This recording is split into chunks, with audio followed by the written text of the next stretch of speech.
We are on the air. Okay, good evening. All welcome to the January 5th, 2021 meeting of the Growth Plan Committee. And we'll start off as introductions of members and guests. I'm Dan Saunders. Werner? Jim Fitzgerald. Oh, Jim Fitzgerald. There you go. Hi, Jim. Hey. Werner Gilliam. Werner. Paul Hogan. Paul. Janet Powell. How you doing, Janet? And Jim, are you unmuted and joining yet? I don't know. Jim You McMahon? tell me. No, I was Jim McMahon. Yep. Oh, I'm here, James McMahon. Hey, hey, Jim. Okay, I think that has our members. Mike won't be able to join us this evening. Then we have Tom and Liz. Are you on board? we're here. Excellent. Excellent. Welcome all. Hope everyone had a good holiday. It And I was guess it was different, huh? Definitely. Yeah, that's for sure.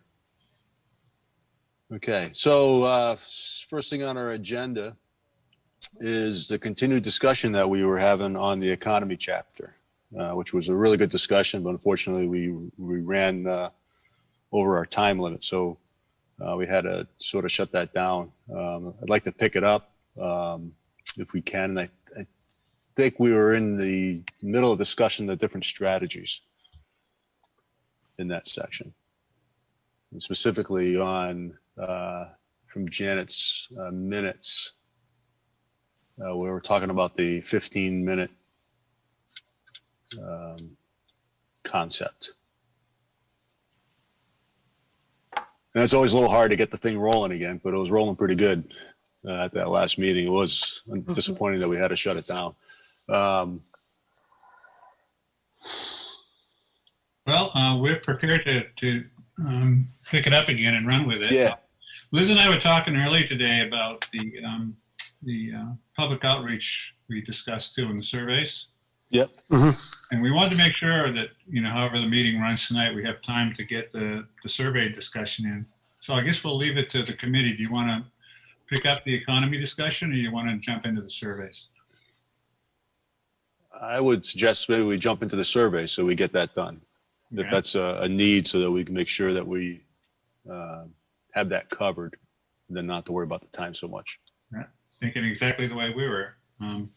So Good. I would just add one thing on the economy. We had started to talk about this, but it's not so easy to quantify. But I was talking about the short-term rentals, and assuming you had, I think I used the number 400, what kind of impact that made on the economy.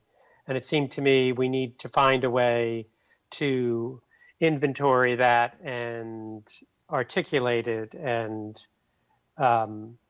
give direct and indirect impact by those. Mhm. Where are they spending money? How many are there? How many shopkeepers, landscapers, cleaners, are in business because of them.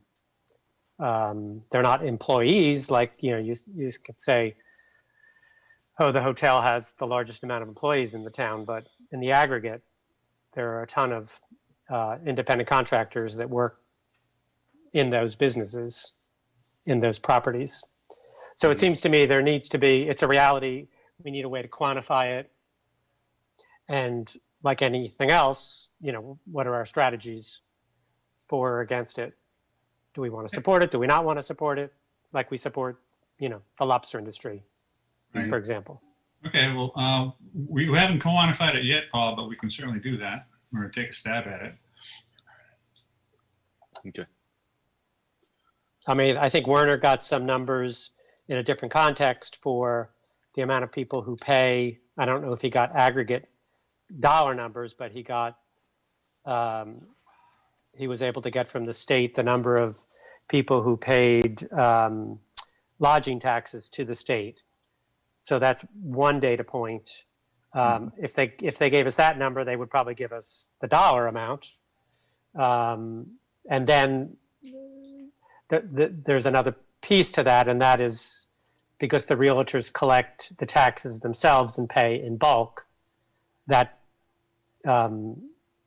is another number that you could find out, that there are 5 realtors in town who pay an aggregate of X amount of dollars in sales tax representing so much in rentals, but you wouldn't know unless you inventoried the realtors in town how many clients they have, So I paid $100,000 in taxes. Do I have 25 houses or 75 houses that I'm representing? But I think it can easily be obtained between the two data points, assuming that people are paying their taxes, which I think is probably true of most people. Yes, I suppose, I think we ought to stay on that point, Paul. But let's hop to the outreach piece and get that finished off, and then we'll come back and talk more about the economy chapter. Oh, I'm sorry. Yeah, no problem. So we can make sure that we have that and we don't have to stop a discussion again and then pick it up. So we can get this public outreach piece knocked off. All right, Tom, Liz? So if I can share my screen, I have a slide with our preliminary list of survey questions for this Wait a first minute. round.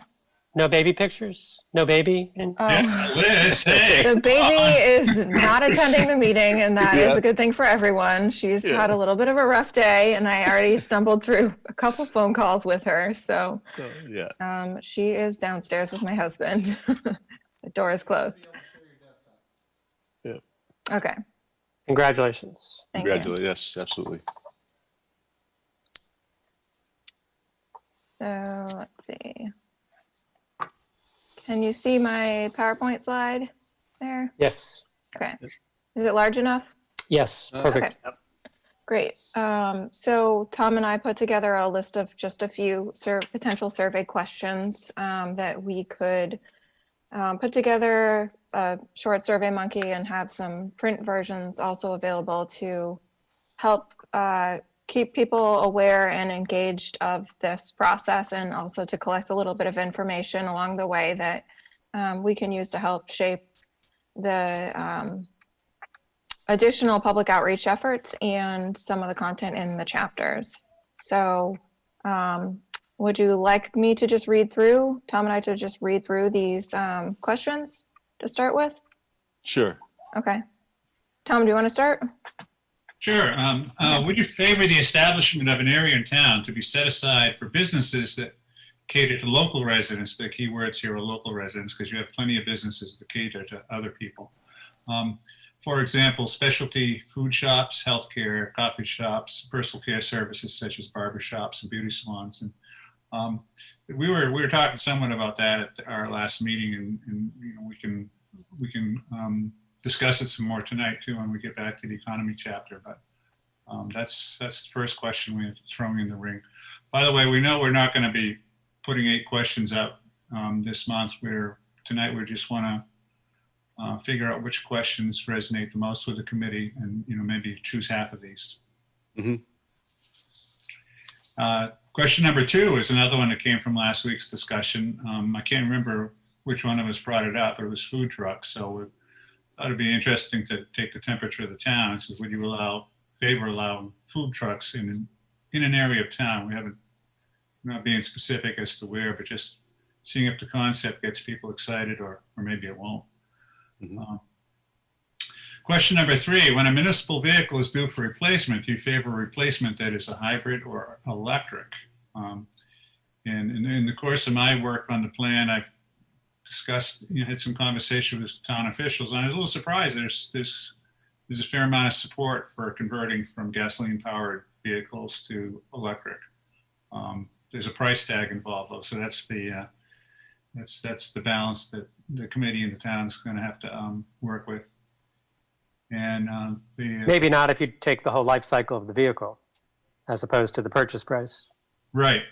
But if we're gonna, good point, Paul. If we're gonna take that step, we got a little bit of work in front of us in terms to make sure that the voters understand all the issues, and all the advantages to it. Where would you like to have off-road pathways for bicyclists and pedestrians? We learned 2 years ago from your survey that people favor bicycle pedestrian infrastructure, but it was just kind of a conceptual question. What Liz and I would like to do is elicit some feedback from the community and from the committee as to, what parts of town would be really well suited for this, just drill down to another level and see if we can find 1 or 2 or 3 locations that can garner some support. And Liz, I'm going to pass it to you for 5, 6, 7, and 8. Sure.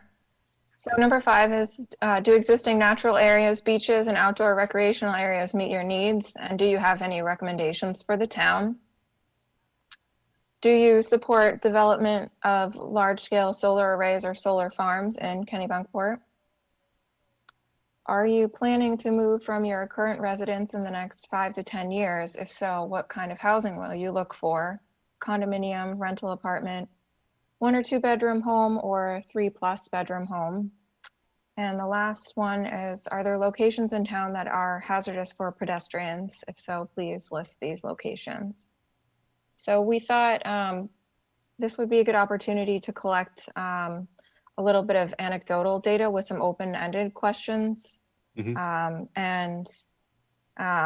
that's why there's sort of a diverse set of questions. And through SurveyMonkey, we can set it up pretty easily to collect a variety of different types of different format and different structured questions.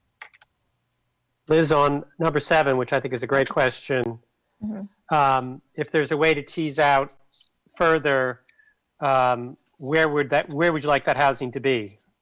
Are you, going back to Massachusetts to live near your kids, or Florida, or whatever? Or are you intending to, if it's an older person, age in place, what's the, I think that's kind of an unknown in the scheme of things. So if you're going to downsize, for example, where are you going to go? Where would you like to go? Sure. Yeah, we can either incorporate either a second question or allow respondents to select multiple answers so that they can select sort of the location and then the type of housing also. Yeah, that'd be good. And assisted living might be a good option to add into that list also. Yeah, I remember when the housing study was done, or maybe it was the Village Parcel. I remember Mike Weston, asking the question when the consultant said we needed whatever the number of new housing, of new housing units in town. Mike said, why aren't you looking at how many people will be leaving their existing housing in the next, 10 years, and therefore is your number way off because it hasn't accounted for all the transitions that are going to happen. So was the idea on these 8 questions, it looks like there's a couple of themes, maybe 3 different themes, right? In here. One was talking about local businesses in town, 1 and 2, whether it be a food truck or an actual, permanent location. 3 and 6 are talking about renewable energy, hybrid vehicles, solar farm. 7 and 8, not 7 and 8, 8 and where's the bicycling? 4. Yeah. Sort of go together.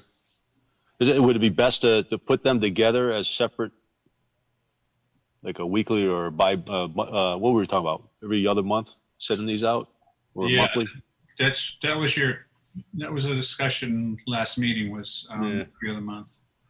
I mean, I would think we would want people to understand what this process is. The headers would be transportation or economy or whatever, and then have 3 questions related to that topic, as opposed to just a bunch of questions, whether it's 4 or 8. Yeah. Okay. Well, like 1 topic per survey. Is that what you're? Well, we could do that. I mean, I think we kind of have to measure our time and how often we want to do this. But we could do, 2 2 chapters at a time. I don't know. Yeah, if we do every other month, Sure. we probably have to put a couple of topics in there, I think, just to, because that'd only be 6 surveys in a year. So Yeah. which 2 topics would you like to jump on this month?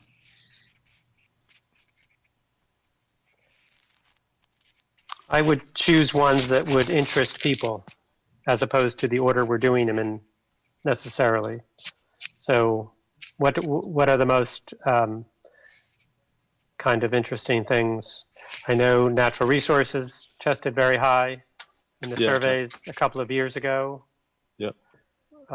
When we did it. So that might be one topic. Yeah, I think since we're on the economy chapter, I think the 1 and 2 we could put in there. We have had a lot of stuff on housing. Yes. When do we have that topic coming up? We're past, but We did We're past it. housing. We're past Yeah. it. We passed it. Yeah, Mhm. that's right.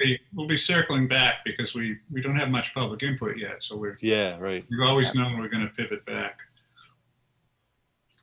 Yeah, I would think that, the economy is a timely one to, to ask some questions on. I feel like that's a topic that's in the forefront of people's minds at the moment. Mhm. And maybe one thing to ask on the economy is, given COVID, is if you've newly relocated to town, in 2020, are you planning on staying? Are you going to work remotely? I don't know what the numbers are, how many additional voters we got, say, in the fall. But there's certainly, if 10% of the houses at Goose Rocks had people last winter, it's 20% this year. Yeah. I don't know if that's true of the rest of the town, but Well, we may be able to even open up a little bit more, Paul. It's a good question to ask, but open up to all the residents. So how many yeah, would be of course. right that have been found to working remotely now is suitable? Exactly. Yeah. That the part of your question, Paul, that I like was, how many of you actually going to go back to the office? Yeah. Okay, Yeah, so because this sounds, sorry. Yeah, I was saying, I was thinking we've never really known how many people are working away in their houses on computers or otherwise. We could ask that question. How many of you work out of your home? Yeah, I was listening to a thing yesterday on a national basis that said that 65% of as a result of COVID, and people have been looking at this, 65% of workers in this country could work at least part of the time at home. And then full-time is a much lower percentage, of course. But it was sort of questioning where we're going to be 2 years from now.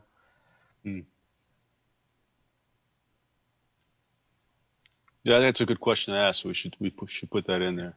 Okay. So we have 3 economy questions. You want to do another topic in this January survey? I think we should. So what would be the choice of the committee? You want to do the sort of the recreational piece or more of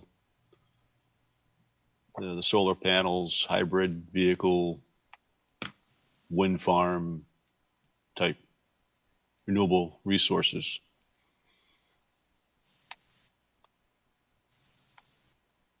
Or housing. I guess that's the third one that's in there. Yeah, I mean, I think solar has been a big topic. There's been an awful lot of solar development, going on in Maine, and so I think that's a timely, question to ask. And I think if you threw in, some of the natural resources questions, at the same time, that would, that kind of goes, somewhat hand in hand with, with the solar. Okay. Sustainability related question. Yeah, sustainability That's right. question. Yep. Okay. Okay. So you like the solar question. You want to have 1 or 2 more questions go with that, or? I think asking about the replacement of hybrid versus Okay. Right. gas. I think actually the town is possibly looking at that. It'd be good for them to get some feedback. So it sounds like maybe we'll hold off on the transportation and housing questions until next time, and then move forward with 1, 2, 3, 5, and 6. 1, 2, 3, 6. I don't know about recreation areas.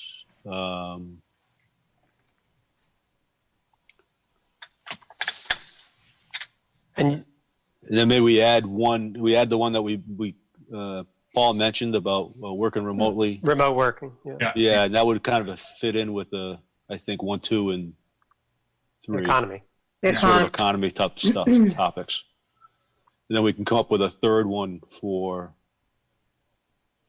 solar. We got the solar arrays. We got hybrid vehicle. Would be another. We don't have much for wind farm. We do have the one windmill. Does it make sense to kind of poll the townspeople on what they think of offshore wind? Sure, it's becoming more of a discussion, right? Yeah, there's a little conflict between the lobstermen and the industry. Yeah, so we ought to get some feedback. Mhm. It's good one. Yeah, I'm not sure without context. It's a great one to ask. Yeah, I would agree with that. I mean, I think just offshore, an offshore wind discussion, you need some more details so that people understand what that is. Yeah, It's gonna be- that. What's the impact? Yeah, I mean, are we talking something that's 200 yards off the shore, or Right. 5 miles out? Okay, we can defer that one. Well, yeah, when you said that, my mind was thinking there would be windmills that we could see from shore, standing on, which Out is at not the the way they pier. do it. yeah. Which is not the way they do it, because the winds are better farther out. Mhm.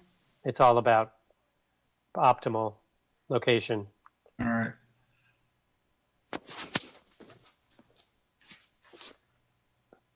Werner, I agree with you. The question would be more effective if we had more context, so it might be premature to go there right now. Well, the other question that I have, just thinking about that, in terms of offshore, wind that, let's just say is 5 miles out, just for example, in the context of a comp plan, I mean, that's all area that's way beyond, our jurisdiction in a comp plan. I mean, I think it's important to understand, but is that more of a state level conversation that folks need to have? I just don't know Possibly. how that would fit into, guiding kind of local policy. Here's my thought is obviously the state has a principal role here, but somebody's going to have to service those windmills. Somebody's going to have to build them. Somebody will be running boats out there all the time with supplies. And there'll be some ports along the coast that will, create jobs and make money doing that. Sure. But that may not be, feasible for Kennebunkport. Maybe be no interest, but if your lobster industry starts to tank, I'm thinking like, what kind of alternatives might there be, in terms of utilizing the town's maritime assets? Yeah. Well, the other piece of that too is if it does impact the lobster in itself, right? That's an important part of our local economy. True. How should we be supporting them in context of offshore wind farms from an economy point? And I don't know what those impacts are and what kind of studies have been done of offshore wind farms and their impact on the fishing in that location. But previously we were talking about, our guys have gone off that weren't lobster and were going off tuna fishing. So does it impact that? So it would be, important for us to have at least an understanding of that potential impact. But if you ask a question without the background, everyone's going Yeah, oh, to good. That's envision true. them sitting right off of Goose Rocks, and Yes. everybody will say, Yeah. "No, that's a really shitty idea. Yeah. Who's proposing that? What is Werner up to?" Yeah. That crazy We'll, goes we'll, we'll, funny. we'll tell him that Paul came up with it. Right? He liked the sound of it. Putting For to the sleep at night. consultants, you can always kick the consultants, And there isn't a contemplated No, there isn't anything. one in our complicated, vicinity now. If there were one, I would think that would, even though our fishermen go far and wide, of Okay. course. Right. Sure. That's Yeah. something we ought to look at for addressing in the comp plan, because it's something that's going to come down the pike in 10 years, possibly. Oh, sure. But it's probably not good for the question. So I agree with you guys. We should pull it. Do we need a third question for this? Not necessarily. Not if we don't really have a. We don't need one. Okay. Well, I think we We should don't go have- back and look at the natural resource section and see what the open questions were there, and see if there's something we can pull from there. I don't have that right here, and I don't have my Yeah. notes easily. My computers are tied up. But I do recall us talking about solar arrays potentially at the old town dump. Yes, Right. that's in town. That's in town. And then, And I think that's actually in the energy chapter, though. I don't think any of these questions, except number 5, maybe, are from the natural resources chapter. I don't know if it really matters where they come from, because there is quite a bit of overlap sure. between some of the topics. But we can definitely go back through the chapters if we have an idea of whether you'd like to go more of the energy efficiency route, Yeah, I think so. alternative energy, or natural resources, water resources, kind of natural areas protection Okay. route. It seems to me like this is more in the energy, Yeah. alternative energy. Sustainability Direction. thing. So is there something associated with the town from a sustainability standpoint? Well, I we think should one look at? important question is, which I don't think, I mean, I haven't followed the sustainability thing that has been recently started, but I think, you could make a statement like that Maine has set a target of becoming carbon neutral by 2040 or 2050, whatever the year is. Yeah. Should the town, in addition to, should the town have a role in helping residents go green, or should we leave it up to somebody else? Is kind of what my thinking is. Like often towns just care about their own electric bill and their gasoline bill, but they don't holistically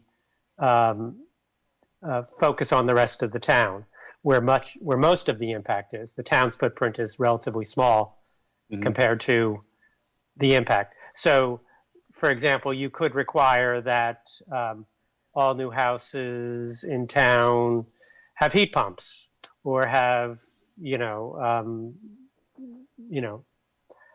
better insulation, or solar panels, or do you want to do that kind of thing? Should the town have some role in advancing this goal? Some of it's going to be forced upon us, of course, by the state, and we'll have no choice because our building codes are going to change. But should we look beyond our towns, the municipalities? So looking towards something where, are you thinking, Paul, of somehow we address our ordinances to support Right. that type of Right. activity? Should we look beyond the carbon footprint of Yeah. the Versus providing financial maybe tax incentives.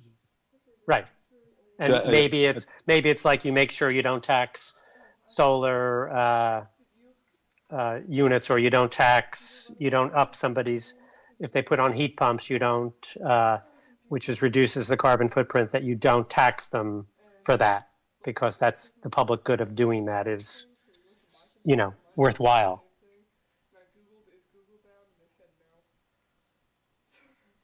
I think that asking that question from the perspective of asking about either like tax benefits versus additional regulations may be more interesting, because I have a feeling that a lot of folks may not be in favor of saying more regulations without really digging into that discussion. Yeah, yeah.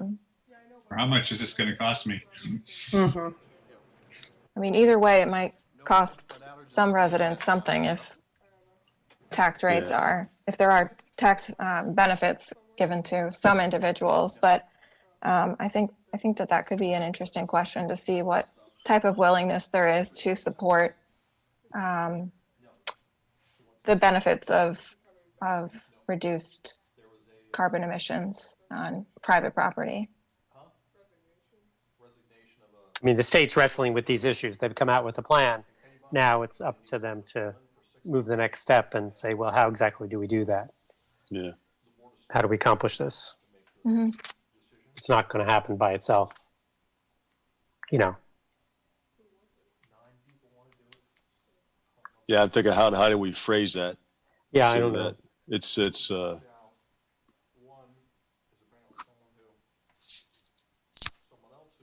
Well, if you I mean, are to do some- comfortable with us drafting something offline, Yeah, why don't we can do that. What if you were to ask or pose the question, do you think that the town should play a role in helping the residents of Kennebunkport go green? And then perhaps give them a checklist of possible ways, and they could, not rate them, but they could check off what they feel is something we should pursue. I mean, it gives a little form to the question. yeah. We could propose a few ideas in big terms, not Yeah. getting into regulations or tax incentives, but Would I you, think would you you ask? almost have to give people a little food for thought. You have to nudge them a Yeah, little exactly. bit. We've been talking about this, but some folks may read it and say, "Well, what do you mean?" And if we can propose a couple of ideas, I think it would get them thinking more critically about it. I like that approach, Janet. If we're going to get this question ready for January, we're probably not going to finalize it tonight. Right, of course. Which gets back Yeah. to what Liz was saying. Yeah, okay. It's comfortable if Liz and I work on this in the next few days and, send you an email with where we, think you want to be. Sure. Sure. Sounds Yeah, great. I think that that question, so you look at, so what is it that the town, that the town can do? You can incentivize, or you can, regulate, right? I mean, that's I think that's typically where those the categories fall into play. And incentivize, I think the things that come to mind when you think of incentives, there's either some type of a value benefit, to it. Why would somebody do X? What's the trade-off there? Right. The things that come to mind are maybe residential, freestanding solar panels aren't subject to a coverage, a lot coverage, Right. calculation, or something along those lines, because towns in some ways are limited in terms of what they can do. I'm just listening to the discussion about, we should say that we don't tax heat pumps, so, the issue that, that happens there. So if you have on one hand where you're saying, well, let's make everybody put in heat pumps. Well, you're talking maybe a $10,000 to $15,000 improvement, and yet on the value side of it, from a tax perspective, it might only, like, if you don't tax it, well, that might be $20 off your tax bill. so I think, you have to kind of look at both, at all kind of aspects, but, I think it's important to note what can the town actually, do for folks, so I think there's certain zoning aspects of it that you can, that you can use to incentivize, things like solar panels, without, making sure that you don't compromise, or that you don't have any unintended consequences. Right. Well, I'd just like to kind of mention that we are building those types of units, solar homes. They can be full solar, half solar. Everyone is using heat pumps now. And most of the benefit dollar-wise is coming back through the state. The state is offering lots of incentives for doing that, money-wise. Just like sometimes you get rebates for certain Sure. appliances and things like that you kind of put in place. But for a full solar, it's almost free the way because you're not using a furnace, you're not using a lot of copper and oil lines and things like that.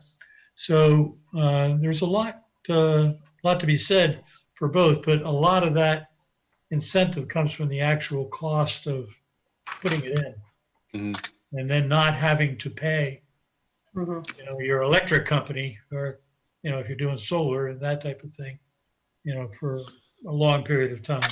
Right. That works well for new, right? Yes. It's the remodeling. It's the, the 20-year-old home where you're replacing a furnace. I mean, you don't get all those benefits. You get some, but you don't get all. Some, yeah. Right. But we were talking about incentivizing. Yeah. I would say a lot of it comes right from the machines you're using. Yeah. Yeah, for sure. I mean, I'm more in favor towards the zoning piece and not regulating and providing Whatever incentives, so versus some type of tax rebate, because somebody ends up having to make up that tax that we just gave. And it's usually the guy with the oil-fired burner because he can't afford the solar anyway. So Sorry. now he's got to pay more in taxes to cover. Yes. So that's why I always get a little nervous about tax incentives. But certainly provided, like what you mentioned, Warner, not the lot coverage, whatever ways within our land use, which is really what our GPCs, our growth plan, our comp plan is supporting, is our land use ordinances. Yeah, so a strategy would be to think it through, see if there are options, that might be available. Right. But this just takes us to the question. We don't know all these answers now. Sure. This is Okay. this is good conversation, a great topic. I'm wondering if we're ready to release it into the public this month, or really you guys want to spend some more time on it, next meeting and the meeting after. Okay. I'm It's talking probably about right on that, Tom. I'm pleased with the other questions, but the one this last one we're trying to add to the list. So should we pull that and the other two energy ones and save it for the next thing? No, I'm not. No? Okay. Take anything off. Okay. I'm just saying, you guys got some great ideas. I'm just, I don't see it all coming together tonight, and we'll end up, Liz and I will try to figure out where to go with it. But Okay. That's fine.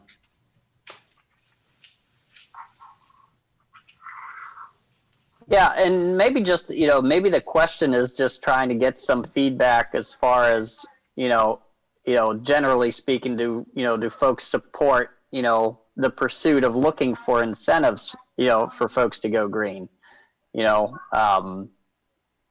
I think you start with, you start with the, the overall kind of feeling and attitude of the community, like, do you support the concept of us pursuing, incentivizing it? And then if the answer is yes, then you start looking at, well, here are the ways that could happen. Yeah. The answer is no.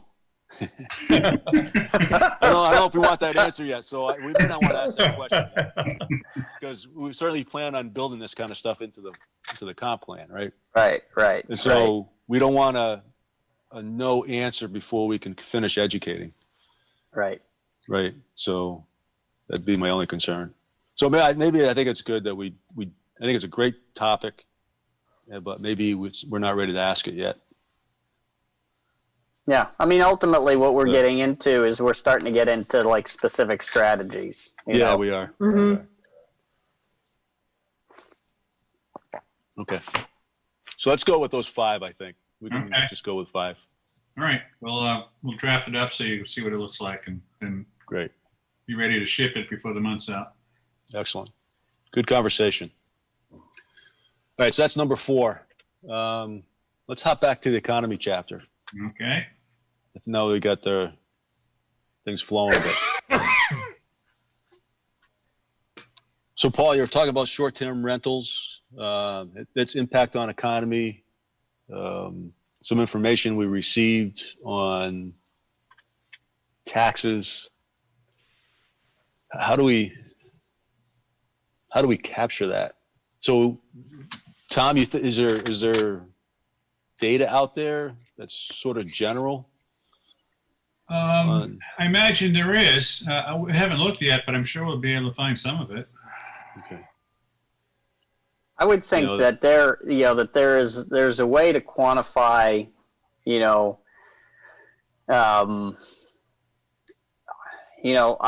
when we looked at the lobster industry, there was some kind of general parameters that said, like every dollar of lobster that landed at that came into Cape Porpoise had an economic impact of X. Right.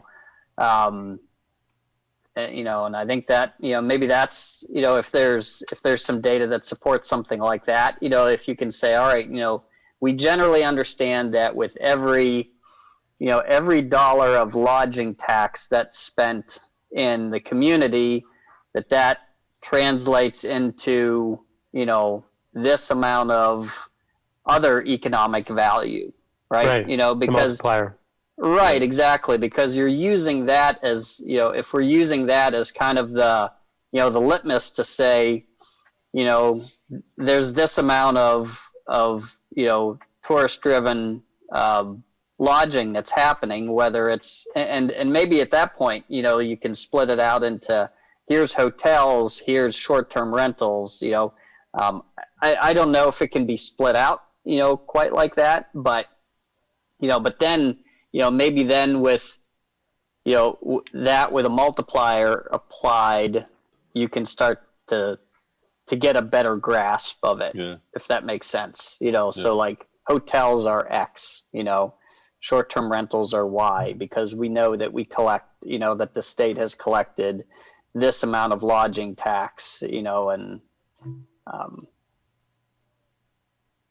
but I'm not sure how else you would kind of split those pieces out. In the same way that you could, I'm sure there's a similar analysis that you could do for, food and beverage tax, right? That there's also, that's an indicator of how much people have gone out to eat in your town. And, there's all those other secondary, economic benefits that, that'll go along with that. Werner, did you get the dollar value from the state, or just the number of people who had lodging licenses or lodging, they were paying lodging tax who weren't hotels? That's a good, I did not get that data. That was something that came from Lori. Okay. I'll see if I can chase that down. I want to say that my recollection from the discussion was that it was all lumped. It was just all kind of lumped together. Mm-hmm. But I'll see if there's a way that can get broken out a little bit. Well, I thought not the confusion, but the gap in the data was the state was able to tell you how many individuals or LLCs or whatever were paying Okay. Mhm. lodging tax. That number was known Hmm. because that was described. I forget what it was. But then the realization came that that omitted that, for Goose Rock's Beach, I'll just take that. There are 3 realtors who primarily rent at Goose Rock's Beach. So they would just file 3 accounts because they pay on behalf of their, one has like 95 houses, one has like 75, one has like 45 houses. And they Right. file one report. The lodging tax is not paid by the individuals. So we don't know. That was the gap that, both in terms of, well, how big is this, I'll call it an industry. How big is this industry? How many people are participating in this at-home business? Yeah. Yeah, and I'll ask the question of it. If there's data that supports like breaking it out by type. If that's a category, Right. or not. Because we may not be able to say, all right, you have, this number of accounts, in town, but we might be able to break it out into types. I don't know. I'll ask the question. I'll ask the questions. They It's a tough- require, for each ID number, you need a unique ID number for each property. So if you own 3 properties in town, they require you, to have 3 separate accounts, so to speak. But the realtors, on the other hand, have 1 account for, I don't understand why they take the position that way, but I do know people who have multiple houses and they're required to do a separate filing each month for house A, house B, house C. So I think the state knows that number. Yeah. I mean, for folks that are renting a house for a week, say down at Goose Rocks, I would imagine their economic impact is going to be a little bit less than those who are renting, down in the Dock Square area, renting a room where you have to go out and get your 3 meals, and you have easier access to the stores and stuff where you'd probably likely spend more money versus, have to hop in the car and drive down and so forth. You don't know, but Dan, you'd be surprised. yeah. Many owners will say, it looks like nobody ever used the kitchen here in a week. No kidding. Yeah, no, it's very common. They eat out. I had a rental property, and their big question to me each year, what are your favorite 5 restaurants in town this year? Yeah. Where should I go? Because they want to go to a restaurant every night. Yeah, I can see the dinner, but I guess I'm thinking also you get lunch and breakfast when you're at Yeah. over at the bread and not bed and breakfast, but the hotel or something. Yeah, good point.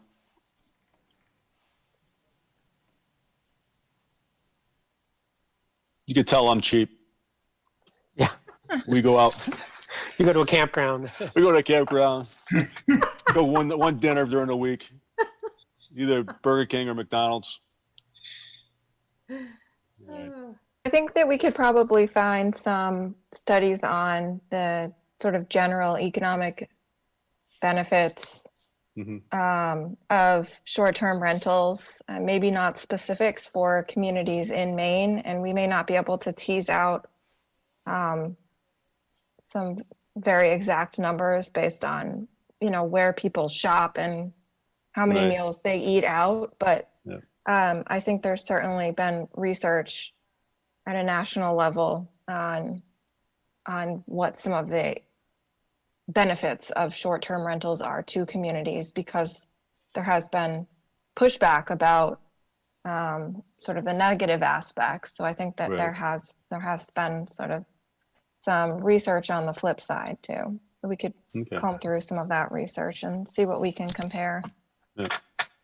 Yeah, at the very least, I think you wind up probably being able to figure out a range, of what of what that value is, enough to be able to give some kind of indicator of of the economic value.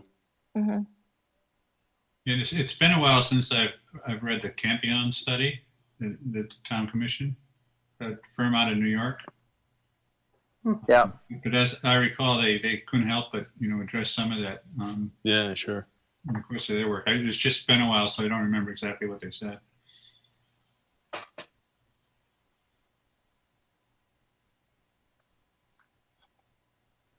Okay.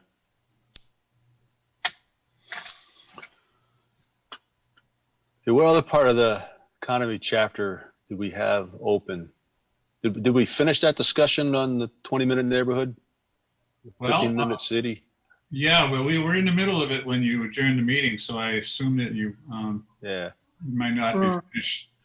I've assembled a few photographs to kind of illustrate some of the things we were talking about at the end of the last meeting. Okay. We could pick up there if you want to swap off and share my screen instead of Liz's. Okay.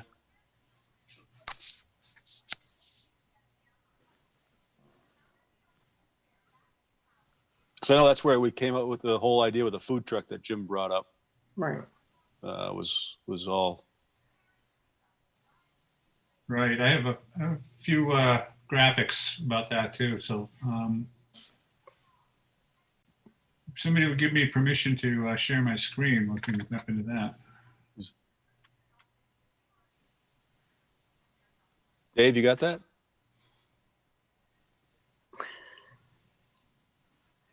He's taking a nap. Did he say he was leaving to go to Kennebunk? He had to go to a meeting, he said, emergency Okay. meeting. I have this. No, I no. have some Oh, there you slides. Yeah. I mean, I can No, pull he up. was Okay. Yeah, Dave. We were just we were trying to get Tom's permission to share his desktop. It's a global permission. Is it global permission? Okay. Oh, here we go. Okay. Okay. Thank you, Dave. Okay, so there were a couple of things we were talking, and one was the food trucks, but the other one was I was quizzing you all on local businesses. I was trying to get a feel for what was out there, and we talked about coffee shops, we talked about local grocery stores, we talked about places where you could, grab a bite to eat at lunchtime that wasn't fancy or expensive. So the concept I'd kind of like to explore is, that Kennebunkport is rich in businesses that cater to tourists, but my take on last month's conversation is there's not so much in town that caters to local residents. So you guys, if I understand correctly, you do most of your shopping out of town, whether it's groceries or whatever. But I mentioned Kittery last month, and I brought a few photographs to kind of show you what I had in mind. This is Route 1 corridor in Kittery. On the left is a local meat market, and on the right is a specialty shop specializes in Italian food. And there are a number of other shops in the immediate vicinity, and they're quite popular. They've been very successful. They're an alternative to buying all your groceries in the big supermarkets. And the other thing I like about it is they're local. They're not a big chain. Because they're local, a lot of the money stays in the community. And they do certain things that the supermarkets cannot do. For example, Carl's on the left here, one of their strong suits is they feature a lot of meat that comes from Maine. A lot of the big chains, they get their food from the place everyone else gets their food from. But these guys have more flexibility. So that's part of what makes them popular. And they're popular with the locals. I mean, the tourists, when they're going on vacation, they don't go to a meat shop or a pasta shop. These are geared toward local people. And let's see. Whoops. And the terracotta pasta, is that a residence up above? Probably is, Paul. Sure looks like it. It's not the shop retail area. The retail area is on the first floor. Yeah. And it's kind of, it's just people reusing existing buildings, and it's all locally owned, locally operated. Now, that said, Terracotta is actually a small chain. They have two other shops, one in Dover, New Hampshire, and one in South Portland. But Carl's here has been there for over 100 years. And then Kittery has two fabulous coffee shops. This is Lil's down in the Forth side. And they not only serve great food and beverage, but it's a great gathering place for local people too. Now, last month we were wondering, can Kennebunkport support these type of businesses? There's only 4,000 people in town. And that's a good question. I don't know the answer. But Kittery's not that much larger. Kittery's about 9,000 or 10,000 people.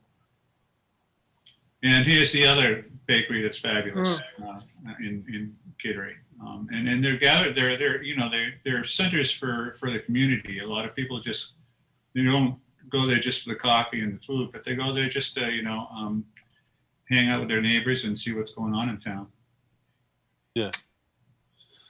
That's the type of place that I think is great to have in a community. It strengthens the community bonds. Yeah. Now the I other think that- topic. Whoops, going back. I was gonna say, I think that happens in our area. It's across the river. Or in Biddeford now.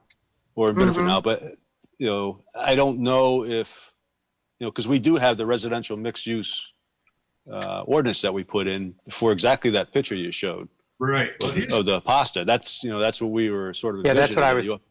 Yeah. You have a building below, and you can have an apartment above. And that's good, but here's the difference. What happened in Kittery, whether by chance or by design, is it all happened in two locations. The town zoned two areas commercial, and these places all kind of Popped up. Yeah, it creates a little center of gravity, a little commercial center. Whereas what your ordinance will do is let's go to your ordinance a moment here. Whoops, a little slow on the response here. The PowerPoint. Oh, all right. There we go. What your ordinance does is it allows the mixed use in kind of a wide area throughout the free enterprise zoning district and also down by the river, which is different than what happened in Kittery. Kittery said, okay, we're gonna have a little cluster, say like right here or wherever. And they got a whole assembly of different shops there. It creates a little business center, whereas what your ordinance will do is it will allow mixed use and allow these little home businesses, but there's no kind of there's no plan. It could just kind of happen anywhere over a large area. Hey, Werner. Yes. So like in Cape Porpoise, just my ignorance showing here, are those the businesses that are in, say, Cape Porpoise, are they non-conforming, or they're conforming in that small? Is there a small business district within Cape Porpoise, for example? Sure. Yeah. No, I mean Cape Porpoise Square, is written up, to some degree as as a little business district. I think what the issue that you have with those areas is that. And it's an issue that we have in a lot of areas of town, is that the lot sizes don't necessarily match up with what, your existing development shows, So Cape Porpoise Square might say you need 20,000 square feet. Well, a good number of the lots that have commercial businesses aren't 20,000, they're not that half acre threshold. So I want to say we did include, the residential mixed use, for the Cape Porpoises there, thinking that, so Bradbury's was a perfect example, is that, when we looked at that, I think that was actually, part of our, what we were trying to replicate was, how do we replicate something like Bradbury's, where you could have the store on the first floor and a couple of apartments up, above, Right. and realizing that we actually didn't have anything that, would let that happen. But yeah, so you do have, the issue with some of the Cape Porpoise areas is that you have the shoreland overlay, that comes into it, that slaps a larger lot size onto the shoreland zoned areas, and a couple of them don't meet, won't meet your building setbacks and things like that. So, there are definitely some nonconformities that affect some of those businesses in the square. Yeah, Musat, is a good example. Of one that just, with the marsh, and property lines so close by, there's not a ton that you can do with it, as far as, footprint wise or things like that. Well, I think the zoning challenges are actually pretty straightforward. In terms of the project we're on right now, is the comprehensive plan, and it's kind of more of a wider view. And I guess the question I was like to throw in front of the committee is this concept of one or two little concentrated areas of local businesses. Is that something that's appealing? Maybe it's not. Maybe it's not economically feasible. But if you guys like the idea, he says, yeah, that's great. We'd love to have that. Then the zoning part of it is fairly straightforward. It's easy to fix. But our exercise with the comp plan is to try to envision what's possible in the future in the next 10 or 20 years. And that would mean, well, if you like the concept, great. And then if you like the concept, where would be a good place for it? What part of town? I like the concept. I think there is more of starting to be more of a focus towards trying to buy local versus not. I see that in, I guess, the younger generation coming up behind us, behind me anyways, I'll say. So I think that there's that opportunity, if it's there, if we can provide the land use incentive for something like that to occur and drive it to the places where it makes sense. But then, of course, the market's got to be what makes it happen, that someone's willing to invest and build and put a little meat market in, or a coffee shop, or whatever it may be. Right. And then it's hard to answer that question, Dan. Could be the market just isn't there, or it could be that the zoning ordinance isn't quite welcoming enough. Maybe the zoning is the reason they didn't show up. Yeah. But whatever the reason they haven't coming, the question I really want to get an answer to is: does the committee and the townspeople, do they see this as a positive? Is it something you want to pursue further? I think it'll make a great survey question in the next month or two. Yeah. But I've been to a lot of those shops in Kittery, and they're fantastic, especially if you're having a party and you can just drive down State Road and go to every fantastic food store you could imagine. And, Wallingford Square is so cute, and it's got great little restaurants.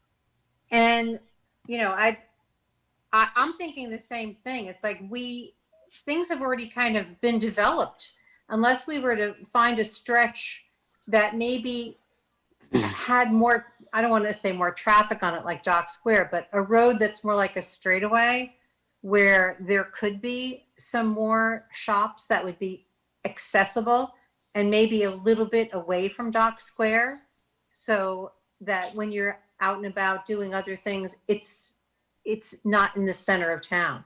Hmm. It's easy to get in and out of.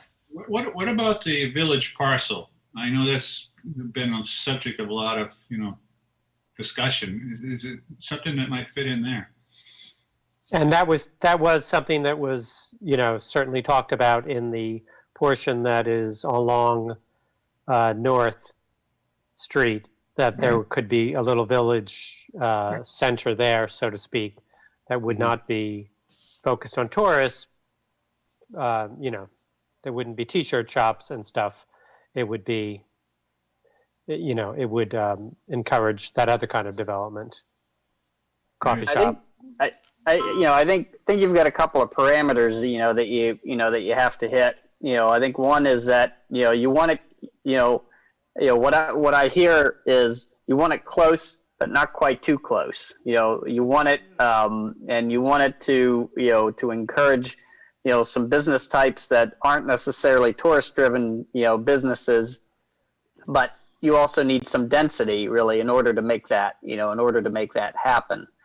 And so, when I hear, the density piece of it and close, the other piece that ties into that is that you're going to need access to sewer, in order to, in order to realize that, Mhm. some of the areas of town that might, where you could have some intersections for that, um, sewer infrastructure isn't readily close by, and so you're going to get stuck at a half-acre lot size, just right off the bat in those areas where you don't have, access to, to sewer.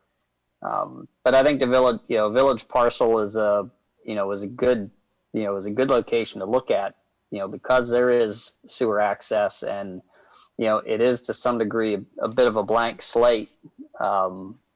Mhm. Yeah, Mhm. it doesn't have to be on North Street. It doesn't even have to have visibility from the main road. Because if your target audience are local people, they're going to know where it is. It'll be a destination.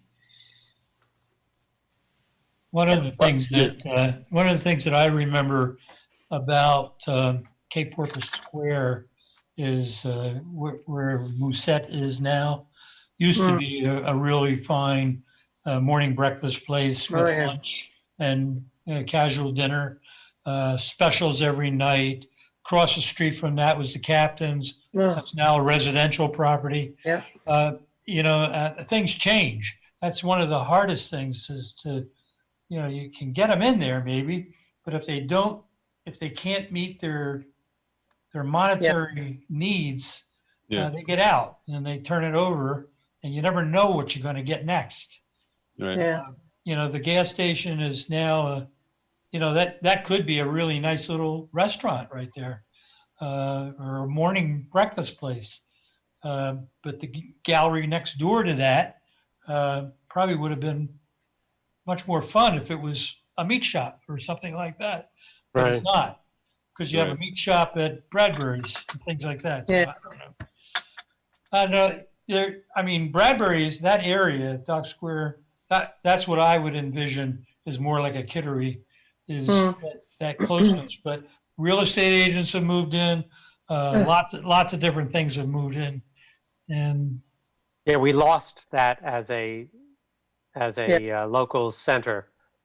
yeah, we had no zoning Bradbury's, to protect that Right. kind of business environment there. Right. Well, it wasn't Allison's originally a meat market, and then it was the Chat and Chew. It was a little coffee shop, and it had that flavor way back. You're There was a absolutely right. satellite diner on the corner where the mainly drizzle is now. Yeah. So yeah, it was there. And then in comparison, you have like the small shops up in Kennebunk, right on Route 35 there, not Mhm. quite out of town. Most of the time they are just pop-ups because nobody can afford to have a business there. They're either too small or they're so specialized that if you're not looking for that exact product, you can't capitalize on it. Yeah. The, And there are those two buildings that are on that stretch. Well, that's Kennebunk, but they're $1.5 or $2 million.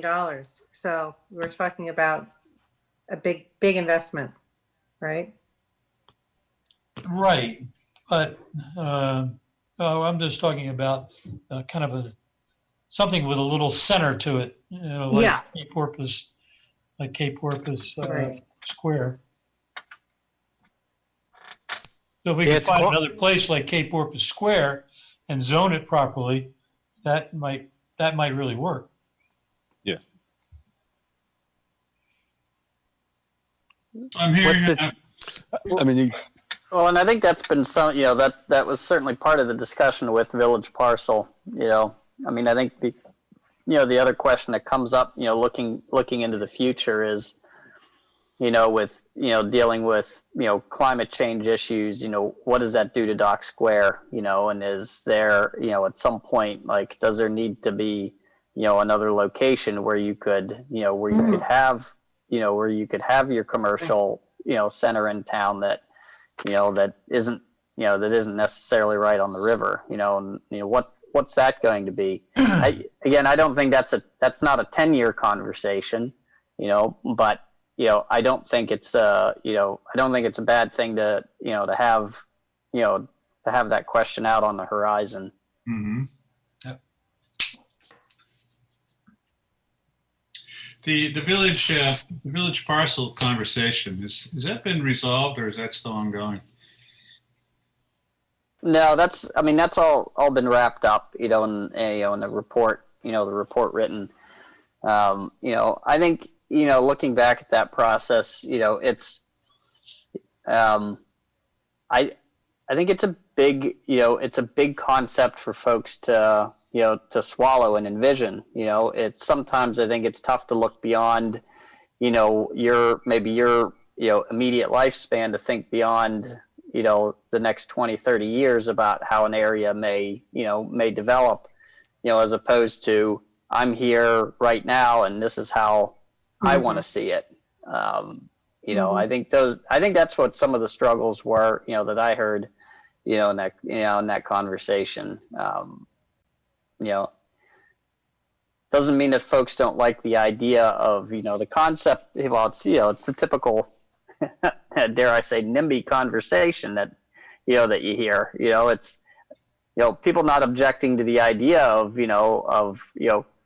some light commercial retail, or not retail, but coffee shops, things like that would cater to, more to local residents, but when you start proposing it, in close proximity to them, then sometimes it becomes that's a different conversation.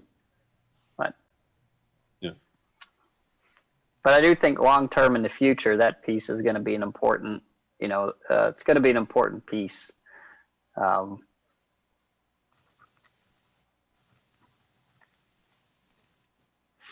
You guys ready to move on to food trucks? Sure. Getting hungry. There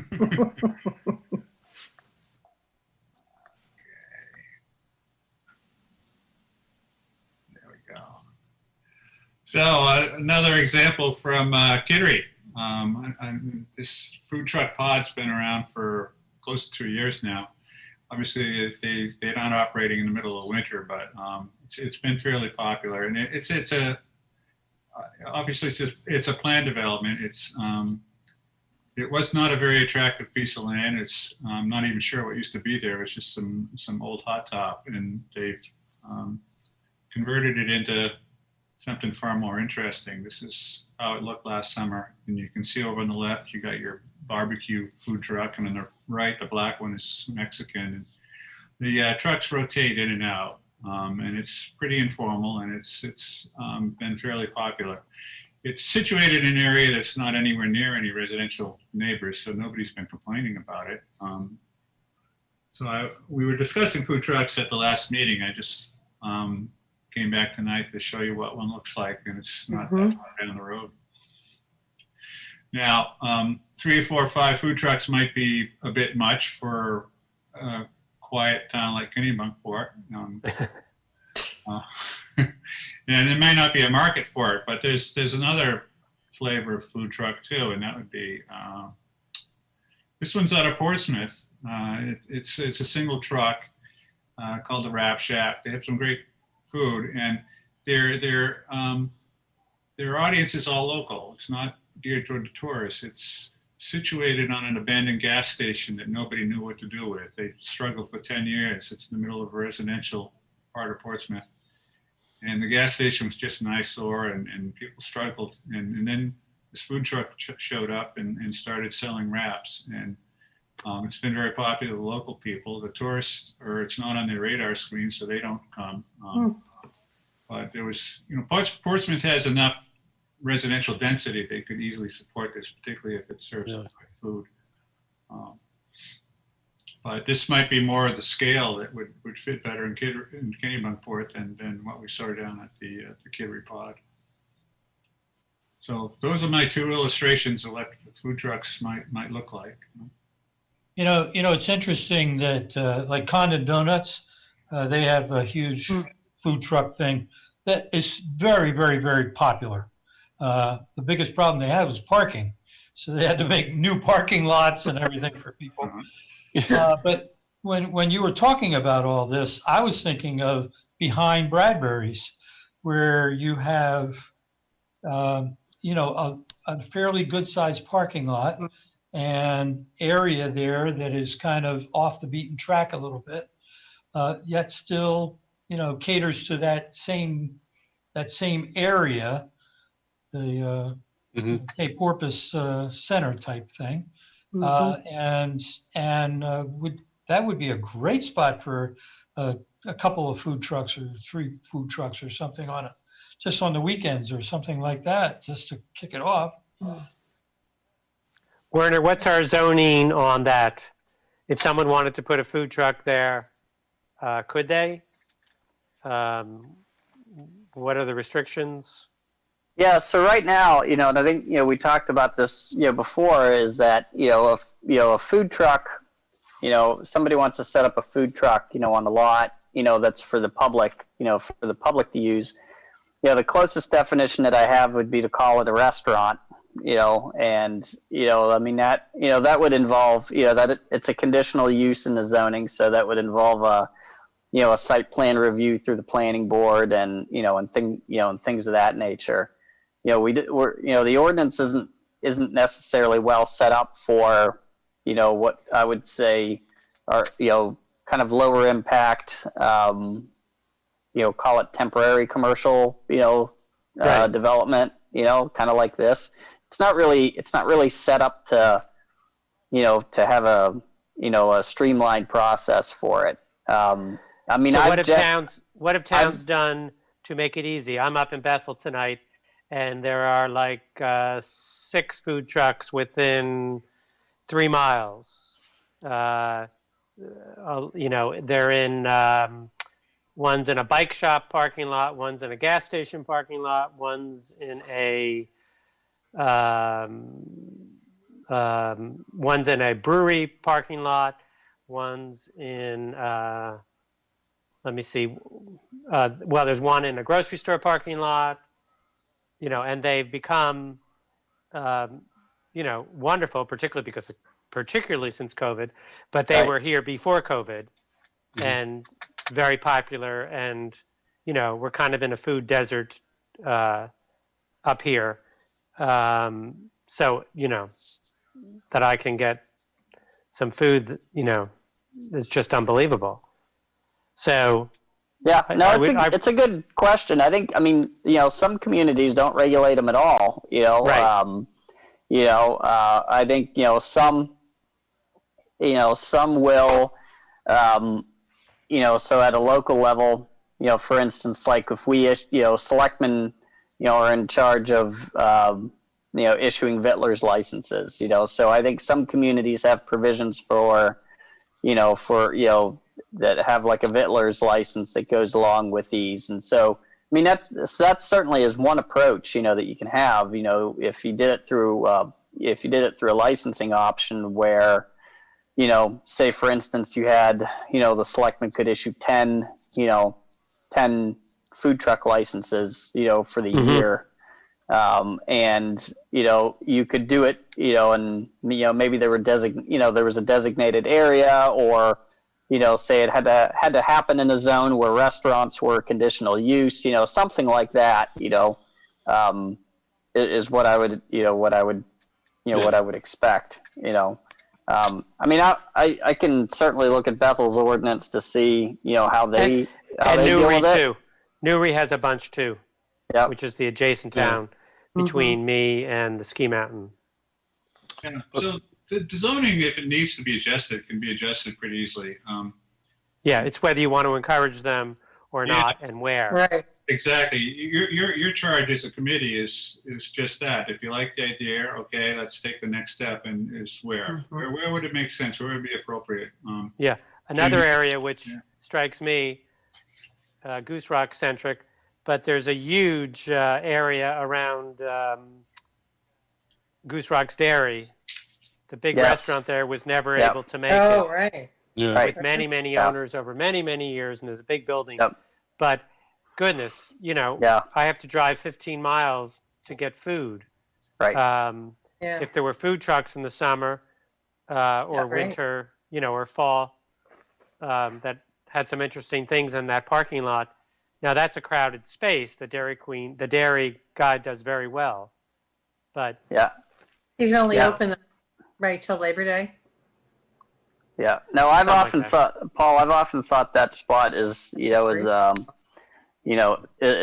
opportunity, for Mhm. something like that, Mhm. I think it is a little bit tricky because, the first 500 feet off the road of that is in the Goose Rock zone, which doesn't permit any additional commercial use. So maybe we adjust that. So basically Under the beach. basically the parking lot is, is in the Goose Rock zone. But I also think, and this is a separate, topic, but, I think, the question of what is really, what is the Goose Rock zone? Like, should it include, should the beach kind of be its own kind of separate zone? Because it really does kind of look, act, and feel differently than that 500-foot swath on the other side of Route 9, which is incorporated in it. Yeah. And I Good point.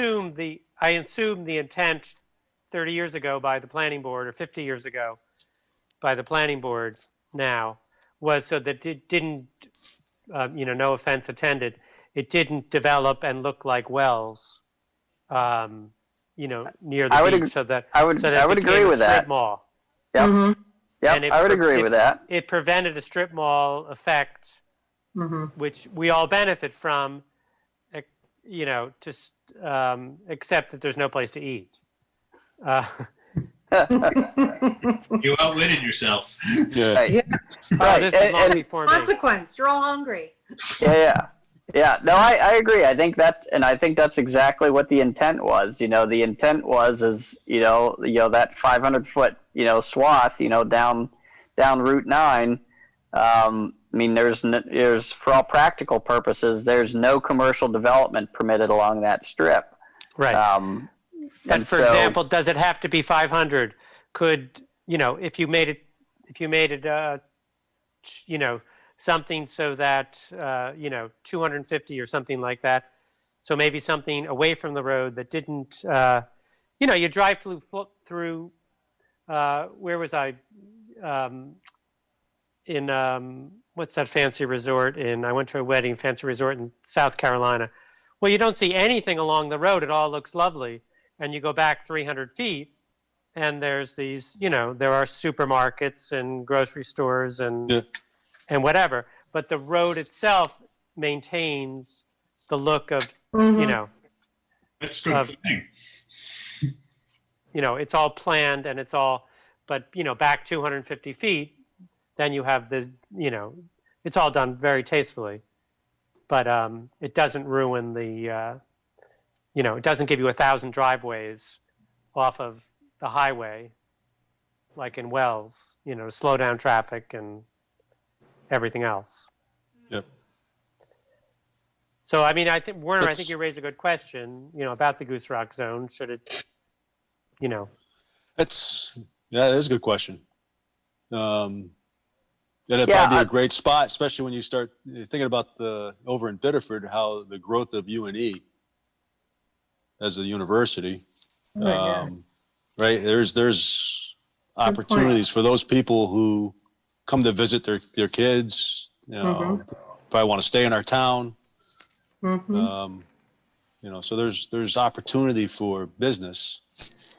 it's not, you're not gonna, if you live where Jim lives, you're not going to run out to Goose Rocks to get a taco. You might. But if you went to the beach and we're going home after an afternoon at the beach, you might pick up dinner. Absolutely. Is this dairy property, is it down near the beach or is it up by Route 1?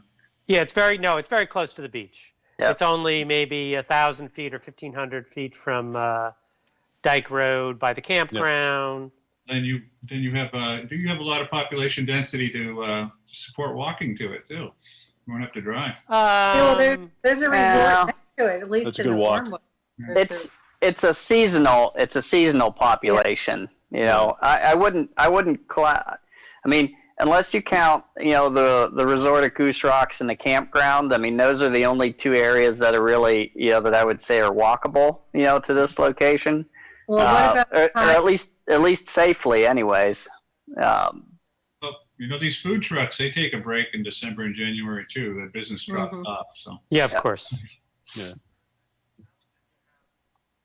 And they all drive up here to Bethel and park. Yeah. They do. Right. Well, you got follow the tour. Follow the tourist season. I mean, you got ski season going on. So Be a great place for a brewery right But- there. Yeah, Werner, I have a question.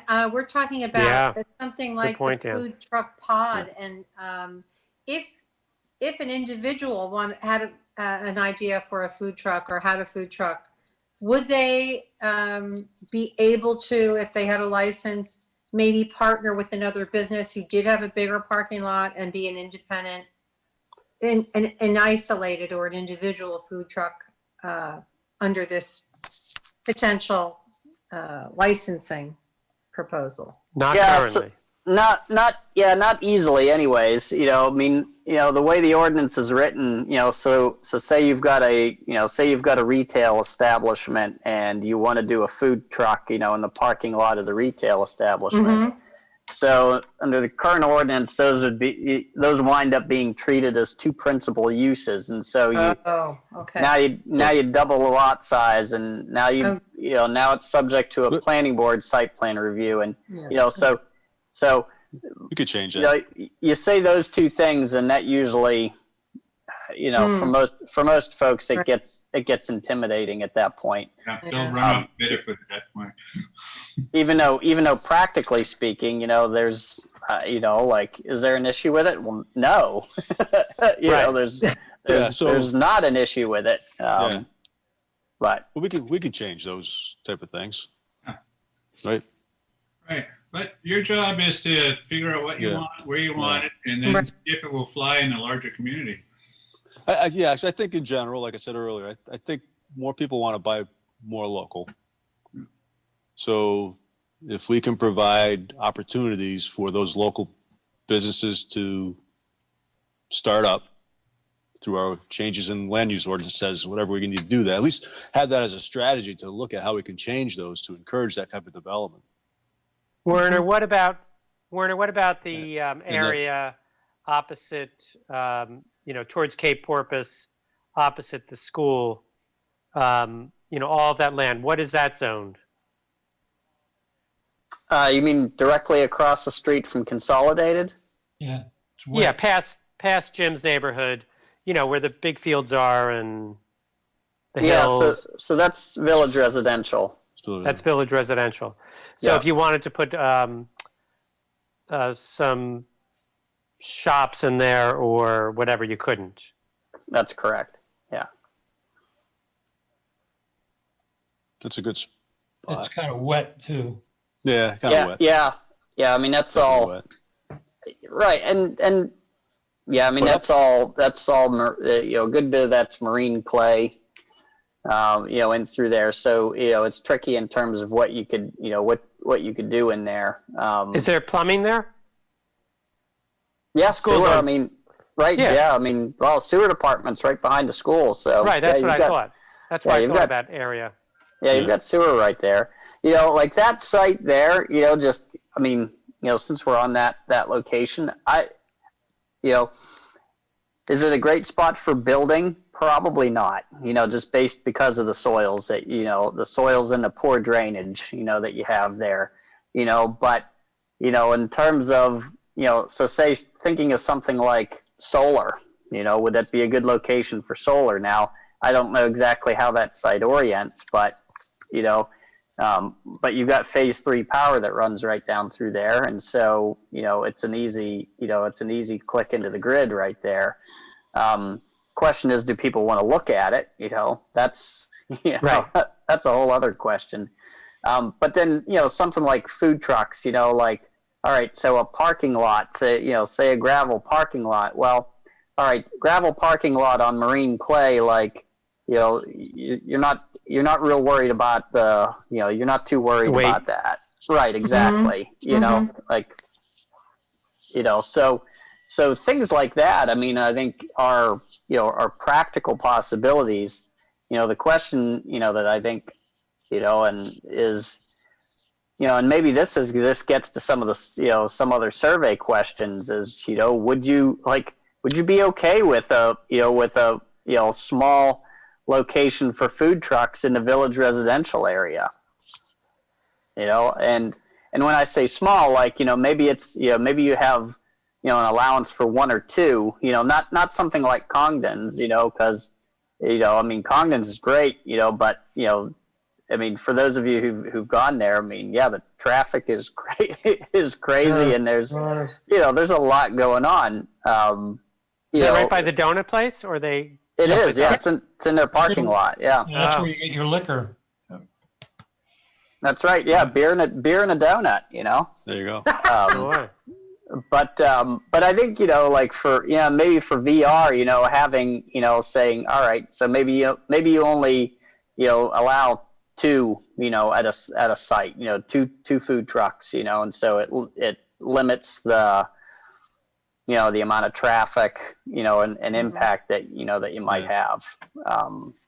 And I don't know, maybe that maybe folks would be amenable to something along those lines. I don't have a I don't have a good sense of that. I get the occasional question about about food trucks, but it would seem to me, and I don't know how many locations there are that would, existing locations, the back of Bradbury's would be a perfect kind of one. But in terms of our zoning, to make something like that, as opposed to a new space, that if you ask it on a survey question, people would say, of course we don't want to see food trucks on McCabe's property on Right. whatever. Right. But if you made your, in particular parts of town, if you made if you gave food trucks, and again, I'm sure there are towns who have done this cleverly and smartly to allow it because it's happening all over the place. If you stuck by the old interpretation like yours, it can't happen in our town. Yeah. Affordably, it's never going to happen. Nobody can run a little food truck operation at the cost it is to do one of those and meet all of the requirements of zoning. But maybe it's only Bradbury's, but maybe there's 4 other spots in town, where it could happen. If we say, well, we don't really care as long as whatever. Sure. Yeah. It could be something that's an accessory, that's like an accessory permitted use, on at an existing commercial site, Right. Across from Winks. Well, as you there. said, Paul, in Bethel, Yeah. every one of those trucks sounds like it's in a different parking lot that has either a defunct business or another business that's No, there are still- other businesses that are going. Yeah. Yeah, they're still in operation then. But like They're, even they're I remember cohabitating. in Kennebunk, in Lower Village, maybe it was the surf shop or some other, but somebody, had a business to put a truck in there, and he was going to work at night, and the surf shop was during the day, but the town got got all exercised because there wasn't adequate parking and blah, blah, blah. But the surf shop never would have ruined his business by allowing, he made sure the food truck didn't start till 6. Right. And They partnered. they partnered. Yeah, they made it work. A kind of common sense approach. Goodness. And the town has to not stand in the way from. Exactly. That's right. Well, Food for thought. the next So- step is to see how the survey comes back. Question number 2 Sure. is, would you support food trucks in some area in town? Right. So we'll see how much people like food trucks, huh? I think also, I would just say we can take a lot of this information from our discussion and bring it into our larger public input sessions to really identify what different types of uses residents are interested in and where some of these potential locations for different types of uses are. And I've been making notes of some of these, but I think, Dan, you just said behind or across from Across from Winks. Yeah, Winks. across from Okay. Winks. All Yeah. right, thanks. Is that in Kennebunkport there? Across from street is. Yeah, Winks was. That's I think the it's building right. was It's actually called right. Arundel and Kennebunkport. That was Arundel. Yeah. And who owns it? Well, across from Winks, what I'm talking about is within Kennebunkport. But Yeah. because Winks the itself, the boats building was are? half in Kennebunkport, half around. Where the boats are and the Where the boats garage or are. whatever. it Yeah, where the is. boats are, exactly. Well, Yeah, that would be a Whose property fabulous that is. location. one other think thing that's- that goes goes really well with this is just lost my train of thought. It was the farmer's market. Now, when I was with the chamber, they actually approached me. They wanted out of Kennebunk and they wanted to come to Kennebunkport and could not find a spot for them at all. And so never really happened. But these are the kind of things that really kind of they're modern, local, make sense type of organizations that you want in, or farmers markets and food trucks. That's a great fourth question for our survey on the economy section, a farmer's market. Let's do that. I like that. How So come like the American Legion Hall on Sure. Saturday mornings would seem to be empty year round except during Prelude. Or if they're having a rug auction. Or a Yeah. turkey shoot. Is it American Legion? Do I have that right? Down by Cape Porpoise? What is that? Yeah. Yeah. But that's Across an from the police obvious station. place. You could throw some food trucks and you might be able to support the American Legion, Yeah. who's probably always in need of money. Where is the American Legion again? Across from the Across police from the station. police station. House in the police station, Cape Porpoise. Nice sized little parking lot. Not for 2 food trucks kind of thing. Mm-hmm. All right. Well, I can tell you got the wheels spinning on this one, huh? Yeah. Sure, the police officer would like it. Oh, yeah. Oh my God. Get They healthy give food up over the there. donuts. Healthy choice. No, healthy choices. Oh, John. Hey, are you guys ready to hear about transportation tonight? Ooh. 20 of 8. What do you mean? boy. You doing it in 22 minutes? Probably No. not, but we can It's a long start. chapter. It's a long Depends on chapter. if you'd like to or not.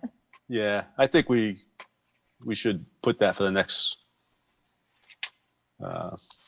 meeting, Okay. so we can give it the due diligence it deserves. I do think it's easier if you take it in one shot as opposed to Yeah. splitting it up. Yeah. Mhm. Yeah. As long as Liz doesn't mind going back to the kid. No, I've been hearing quite a bit of crying for the last Yeah. hour, Oh, so. Liz being is like, summoned. let's do another It's also chapter. bedtime, so. Yeah. Oh, that's funny. So just so you know, the background noise that I have going on is, different nursery songs that are apparently being taught in Spanish. So Oh, good. Oh, wow. Terrific. Cool. Qué bueno. maybe they heard the taco discussion. I don't know. That's awesome. Okay, so we'll put the transportation chapter to the next meeting. Which is when? The 19th? Are we doing? Yeah, 2 weeks from today. That would be our next scheduled. Yep. Yeah. Okay. All right, well, it sounds like a good discussion on the economy chapter. Appreciate you guys carrying that over to the subsequent meeting. We covered the winter public outreach, so that's good. So we're going to have 6 questions now, right? We're going to add one on the food That's right. market. Yeah. Okay, that's good deal. Yeah. All right. So 5th, review minutes of December 15th. They look good to me. Any motion? I make a motion. I had no comments. Okay. A second? That's Paul. Good. I'll second. Any discussion? All right. Well, thank you, Janet. Nice job. Okay, next, number 6 would be, well, actually, that'll be carried over to the next meeting as well, the public facility. So we'll just review transportation chapter next time, and then we'll move the chapter 13 public facilities to our February meeting. Does that sound good, Tom and Liz? Sure. Okay. Sure. Mhm. Good. May I ask a question about the survey? I did remember Tom saying that you would work on a couple of questions for this month. So are we going to have a sort of an outline of the different themes and then just pick 2 per month, or how will that play out, do you think, in terms of sending out the survey to the community. Did we come up with an idea of how many questions at one time? Or did I misunderstand that? Are all the questions going out at one time? The most recent we've arrived at here for our next step is 6 questions for the survey that will go later this month. Okay, fine. Following just- surveys, you guys could have, fewer questions, more questions, fewer Okay. topics, however you want to do it. Mhm. But tonight you guys arrived at 2 topics with a total of 6. Okay, there we go. And And I the would, two topics, could you just refresh me? Are we talking about the economy and Economy, energy, sustainability? Yeah. or, yeah, Okay, sustainability, yep. And how are we going to send these out? How are we going to get input? What's our plan? Do we have a plan? Oh, yeah, I'm glad you brought that up, Paul. We've talked about tagging on to some of the existing mailing lists in town. And, that involves some of us approaching the people who control the mailing lists. So Werner, the best mailing list is the towns, I would say, the town general. Right. Mhm. Yep. So if it goes to that, then Are you then talking? Are we Email. talking as a physical? We're talking an email here. Correct? email. Right, Yeah. email. Okay. Email. Yep. Yeah, Email to do So- Survey Monkey, right? Right. right. Yep. Right. Yeah. So like the Kennebunk Residents Association will automatically forward it to their membership if it comes from the town. So we don't have to worry about them. They will do it right. because that's all- their habit. We always get to, Yeah, But it's there something might- it's something that can go out to the subscribers, the subscribers of the website, so whenever we talk about, having people's email addresses, that's really what that is. It's those folks who've signed up for the, the general notifications, through the website, is who we would, send that, we'd send a notice out to them. Werner, are there some people who are like only subscribed to the planning board but not the general list, or does everybody automatically go on the general list? And then I they think it's a pick and choose, so if all you want to do is get planning board, then I think you can choose that option. Werner, how many people are on the general list? That's a good question. I don't know how many subscribers that we have to the general. I Any can of the lists out there? I can find that out though. What we could do is certainly anyone that's on the general list should get it. And then I would think anyone who has signed up for the planning board or or- growth planning. or Yeah. the planning committee would Right. have that kind of interest to respond. So we could add them as well. Yep. Yeah, I think those are the the kind of the 3 immediate ones. Yeah. Planning, growth planning. And I have a general. Goose Rocks list, which I can forward it to. Okay.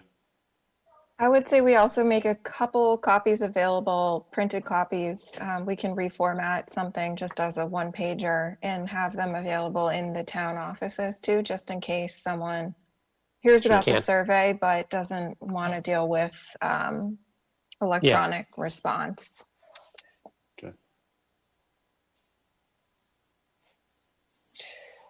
And I think we should compose some kind of an introduction to say we're going to be doing this monthly for the next 6 months or something in connection with, so people, will get in the habit of, when they see it again, they'll not ignore that email. They might, pay attention to it. Good idea. Yeah. We won't end up in the spam folder. Right, Exactly.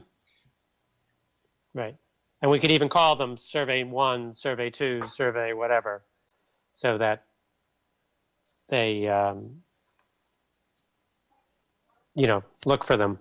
right.